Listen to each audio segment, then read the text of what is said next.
Welcome to This Explainer. Today we're going to uncover the fascinating and honestly often hidden relationship between the art of designing a building and the exact science of keeping it standing.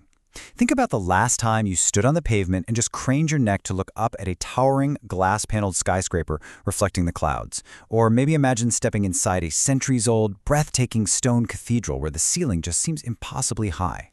Well, in those moments, you aren't just looking at bricks, glass, and steel. You're actually witnessing a silent, invisible dialogue between two completely different disciplines that absolutely have to work together flawlessly. And today, we're going to decode that dialogue. So, what is the difference between a building and a sculpture? Let's dive right into this by asking you to picture your own home, your office, or perhaps your absolute favorite museum. Just visualize that space for a second in your mind. Consider the ultimate conflict at play in those structures.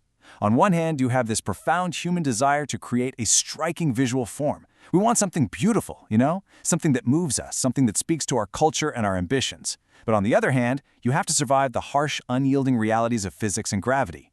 Think about a piece of art in a gallery. A sculpture really only has to support its own weight and look beautiful for the observer. But a building has to do so much more. It has to keep the rain out, keep the heat in, and most importantly, not crush the people walking around inside of it. Section 1. The vision and the reality. In literally every single construction project on Earth, you've got two competing forces at play, the visionary and the pragmatist. Making a building visually striking creates this necessary but beautiful tension with physical limitations. See, the visionary architect wants to push boundaries, defy expectations, and create a space that feels almost impossible. They want structures that appear to float, roofs that soar without visible support, and massive windows that let in all the daylight. But the pragmatic engineer? They look at that exact same design and calculate exactly how the laws of nature are going to try and tear it down. It's a constant, fascinating tug-of-war between the art of space and the science of physics. Section 2. Defining architectural logic. To really understand this tug-of-war, we first need to look at what gives a building its soul, the visionary side of the equation. You can think of architectural logic almost exactly like the human body. It's the spatial awareness, the flesh, the skin, the facial features, and the unique personality that dictates how we experience a physical space. Just as a person's posture or expression makes you feel a certain way, a building's logic dictates the human experience of the structure. When you walk into a room and it instantly makes you feel calm, or energized, or totally awestruck, that is architectural logic at work. It's the deliberate manipulation of volume and proportion to evoke a specific human response. Space, flow, light, and purpose. These four elements are what an architect prioritizes to ensure the building serves its human function beautifully and intuitively. Let's really think about space for a second. Space isn't just empty air, it's the specific volume you inhabit. A low, compressed ceiling might make a room feel intimate and cozy, while a massive multi-story atrium makes you feel small and reverent. Then you have flow.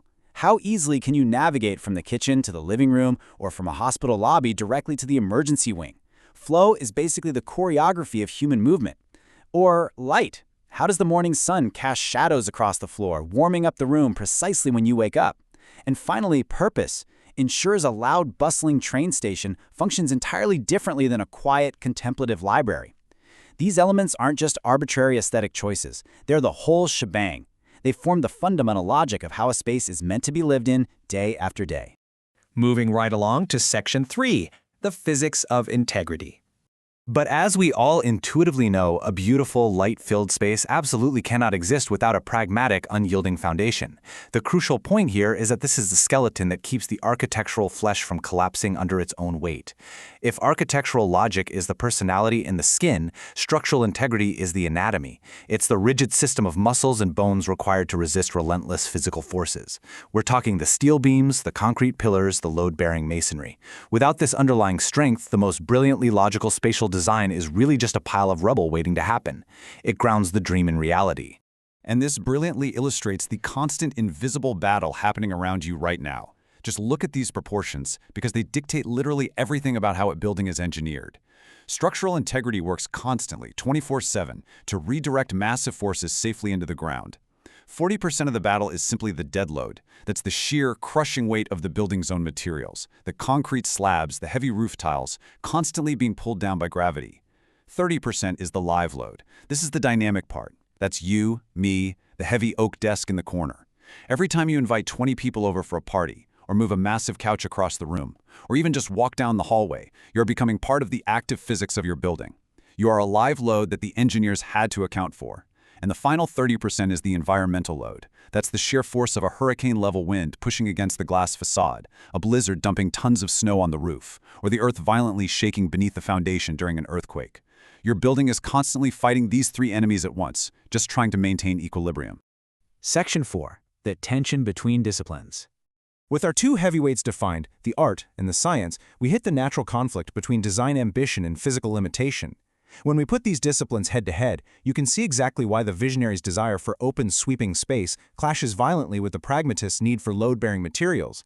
It's a fundamental clash of priorities.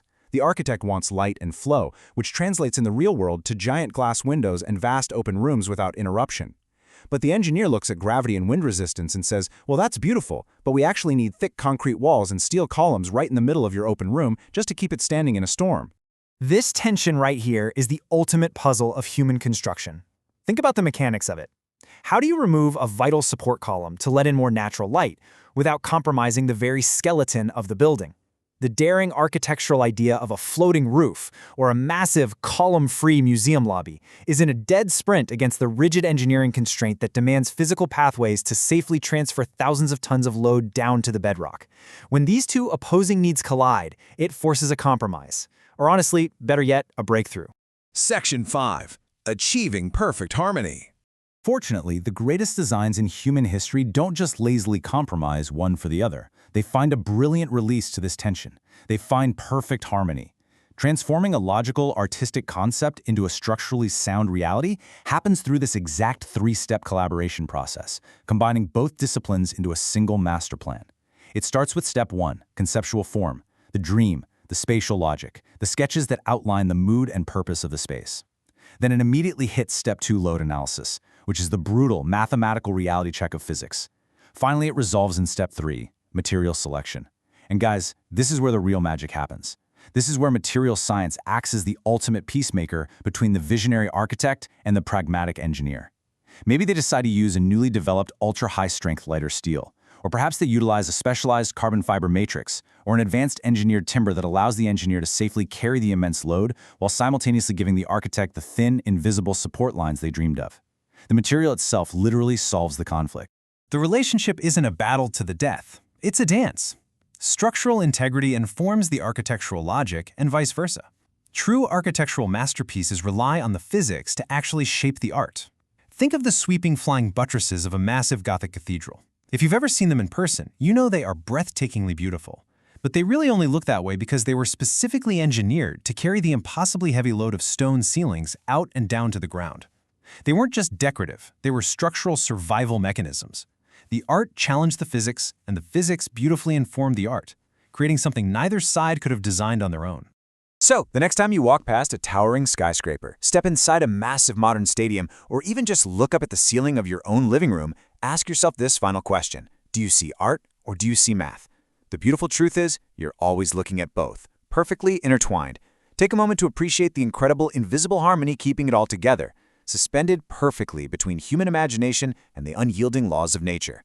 Thanks for joining me on this explainer. The next time you walk through a door, look up and appreciate the invisible war being waged and won right above your head.